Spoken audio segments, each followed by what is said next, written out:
आपन ना शुभेंद्र सागर। आपन ऑर्गेनिक ऊपर किसी डेवलप कर हाँ सर मो ऑर्गेनिक उपरे 2008 मसीह मुई से गवेषणा आरंभ कली जेनटा कि 2015 मसीह ओईटी सर्टिफाइड है तापर से जिनटा 2017-18 मसीह आम ट्रेडमार्क पाई सारी all over Indian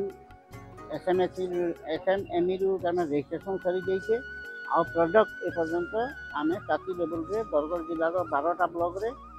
Abbott 12टा block अन्य अंचल को मध्य राज्य जाऊँ।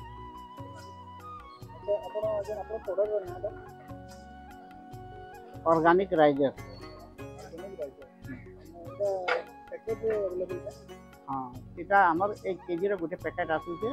आम 10 केजी रे गोटे यूनिट करके आम गोटे बैग भर्ती गोटे धान चाष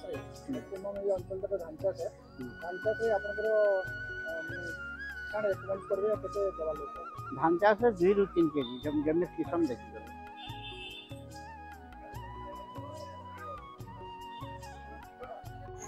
भारत देशर शह शह हजार हजार चाषीर पसंद राइजर उस सबुथि काम देवा रोग पोक के बचाई करी धान के जह फल देवा आपण माने जानी छन इटा जदि आपण माने व्यवहार करबे सबु सफा सफा हेबार संगे इटा सस्ता भी है 2टा उसर जगह रे इटा गुटे व्यवहार कले भी हेत की लाभ पाइबे आउ इटा व्यवहार करबार द्वारा धान चाष बढ़िया होची माटिर लगी हित है और चाषीर लगी इटा गोटे जीत है एकड़े के 2 पैकेट लेखा व्यवहार करूँ।